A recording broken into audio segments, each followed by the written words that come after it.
फिर से आपका स्वागत है रीड बुक क्लब में। अगर आप चैनल पे नए हैं तो चैनल को सब्सक्राइब कर दीजिए, लाइक कर दीजिए और शेयर कर दीजिए। हेलो हाय दोस्तों, चलिए शुरू करते हैं आज के दिन एक और ही बेहतरीन ऑडियो बुक समरी के साथ, जिस बुक का नाम है गोल। इस ऑडियो बुक समरी को दोस्तों हम चैप्टर बाय चैप्टर सुनेंगे। चैप्टर 1। आप एक कबूतर को उसके बसेरे से बाहर निकाल कर एक पिंजरे में रखते हैं। उस पिंजरे पे कंबल ढक कर एक बक्से में पैक कर देते हैं और फिर उस बक्से को एक बंद ट्रक में रख देते हैं। आप किसी भी दिशा में 1000 मील चले जाएं और इसके बाद ट्रक खोले, बक्सा बाहर निकाले, कंबल हटाएं और कबूतर को पिंजरे से बाहर निकाल दे। वह फौरन हवा में उड़ जाएगा और फिर बिना किसी गलती के 1000 मील दूर स्थित अपने बसेरे की तरफ चल देगा। दुनिया के किसी भी अन्य प्राणी के पास यह अविश्वसनीय साइबरनेटिक लक्ष्य केंद्रित नहीं होता है सिवाय इंसान के। जब आपका लक्ष्य बिल्कुल स्पष्ट होता है तो आपको ये पता करने की भी जरूरत नहीं है कि यह कहाँ है या इसे कैसे हासिल करना है। आप ठीक क्या पाना चाहते हैं, बस इतना फैसला भर कर लेने से आप बिना किसी गलती के अपने लक्ष्य की ओर बढ़ने लगेंगे और आपका लक्ष्य बिना किसी गलती के आपकी ओर बढ़ने लगेगा। बिल्कुल सही समय और जगह पर आप और आपका लक्ष्य एक दूसरे से मिल जाएंगे। कल्पना करें कि आप किसी बड़े शहर में खड़े हैं और आपसे उस शहर में किसी खास घर या ऑफिस तक गाड़ी से पहुंचने को कहा जाता है, लेकिन यहाँ शर्त यह है कि सड़क पर कोई साइन बोर्ड नहीं है और आपके पास शहर का मैप भी नहीं। आपको क्या लगता है कि मैप और साइन बोर्ड के बिना आपको शहर में उस मकान या ऑफिस को खोजने में कितना समय लगेगा? शायद पूरी जिंदगी लग जाए। और दुखद बात यह है कि ज्यादातर लोग अपनी जिंदगी इसी तरह जीते हैं। चैप्टर 2।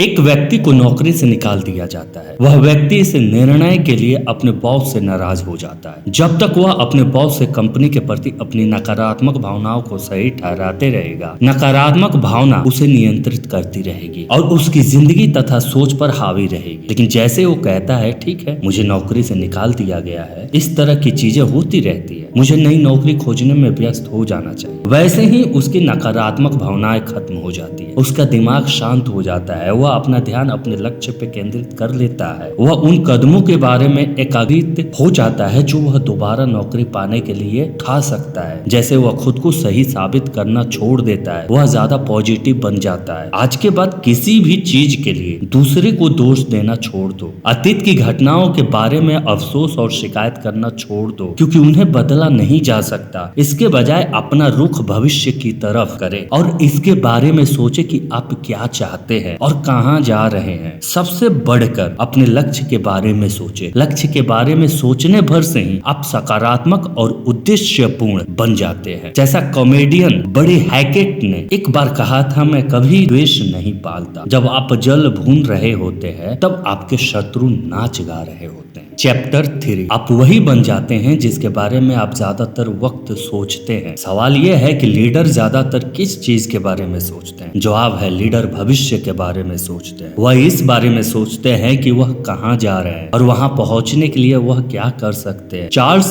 गारफील्ड ने एक स्टडीज किया जिसमें उन्होंने एक दिलचस्प खोज की। उन्होंने ऐसे लोगों का विश्लेषण किया जिन्होंने कई सालों तक अपने काम में सिर्फ औसत परिणामों को हासिल करने के बाद अचानक बड़ी सफलता हासिल कर ली। उन्होंने पाया कि उनमें हर एक ने ब्लू स्काई थिंकिंग का इस्तेमाल किया था। ब्लू स्काई थिंकिंग में आप कल्पना करते हैं कि जिस तरह आप साफ नीले आसमान को देख सकते हैं जिसकी कोई सीमा नहीं है, उसी तरह आपके लिए भी कोई सीमा नहीं है। तो आप कई साल आगे पहुंच जाते हैं और कल्पना करते हैं कि आपकी जिंदगी हर दृष्टि से आदर्श बन चुकी है। फिर आप पलट कर देखते हैं कि आज आप कहाँ हैं और खुद से ये सवाल पूछते हैं, मेरे आदर्श भविष्य को गढ़ने के लिए मैंने क्या क्या किया होगा। फिर आप अपने दिमाग में वर्तमान तक लौटते हैं और पूछते हैं, इस पल के बाद मुझे क्या करना होगा ताकि मैं भविष्य में किसी समय अपने सारे लक्ष्य हासिल कर लूं। चैप्टर 4। बड़े होते वक्त कई लोगों को मुश्किल अनुभव हुए थे। वे मुश्किल दौड़ में फंस गए और गलत संगत में पड़ गए। उनका व्यवहार गैर कानूनी और बुरा था। कुछ को तो उनके अपराधों के लिए जेल की सजा भी हुई, लेकिन जिंदगी में एक निश्चित मोड़ पे उन्होंने खुद को बदलने का फैसला कर लिया। उन्होंने गंभीरता से सोचा कि वे भविष्य में कैसा इंसान बनना चाहते हैं। वे जिन जीवन मूल्यों के अनुसार जीते थे उन्हें बदलकर उन्होंने अपनी जिंदगी बदलने का फैसला कर लिया। इस निर्णय पर अडिग रहकर उन्होंने अपनी जिंदगी बदल ली और जो दूसरे ने किया वह आप भी कर सकते हैं। याद रखें, इससे कोई फर्क नहीं पड़ता है कि आप कहां से आ रहे हैं। असल में फर्क तो इससे पड़ता है कि आप जा कहां रहे हैं। चैप्टर 5, अगर आप जिंदगी में सिर्फ एक चीज कर सकते हैं तो वो क्या होगी?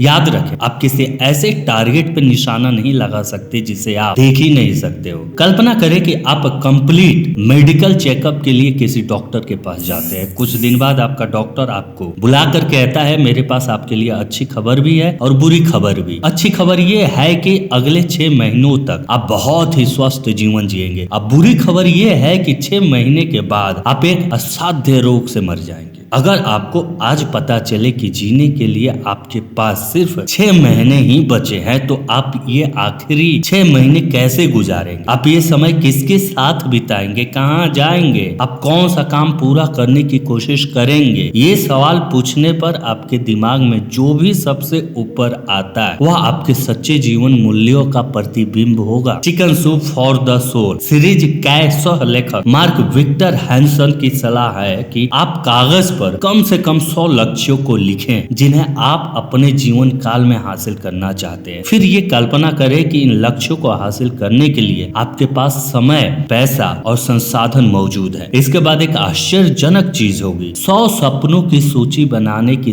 30 दिन के भीतर ही आपकी जिंदगी में उल्लेखनीय घटनाएं होने लगेंगी। आपके लक्ष्य इतनी तेजी से हासिल होने लगेंगे जिसकी आप आज कल्पना भी नहीं कर सकते। आपको भी इसे आजमाकर देखना चाहिए। परिणामों को देखकर आप हैरान रह जाएंगे। चैप्टर 6, इंसान के मस्तिष्क में एक खास अंग होता है जिसे रेटिक्यूलर कॉर्टेक्स कहा जाता है। मस्तिष्क का यह उंगली जितना छोटा सा हिस्सा उसी तरह काम करता है जिस तरह किसी बड़े ऑफिस में टेलीफोन स्विच बोर्ड करता है। जिस तरह सारी फोन कॉल पहले स्विच बोर्ड पर आती है और बाद में उचित व्यक्ति तक पहुंचाई जाती है, उसी तरह आपकी इंद्रियों से आने वाली सारी जानकारी रेटिक्यूलर द्वारा आपके मस्तिष्क या आपकी चेतना के उचित हिस्से पे पहुंचाई जाती है। जब आप अपने रेटिक्यूलर को लक्ष्य का संदेश भेजते हैं तो यह तत्काल आपके परिवेश में मौजूद ऐसे लोगों, जानकारी और अवसरों के बारे में आपको जागरूक और चौकस करने लगता है जो लक्ष्य हासिल करने में आपकी मदद करेंगे। चैप्टर 7, कल्पना करें कि विश्वास की दुकान है, काफी हद तक किसी कंप्यूटर सॉफ्टवेयर स्टोर की तरह, जहां जाकर आप कोई भी विश्वास खरीद सकते हैं और अपने अवचेतन मन में उसकी प्रोग्रामिंग कर सकते हैं। अगर आप कोई भी विश्वास चुन सकते हैं तो कौन सा विश्वास आपकी सबसे ज्यादा मदद करेगा, यह आप अपने मन से चुन सकते हैं। अगर आपको कुछ ना समझ आए तो चुनिए कि मुझे जिंदगी में सफलता मिलना तय है। अगर आपको पूरा विश्वास है कि आपको सफलता मिलना तय है तो आप ऐसे चलेंगे,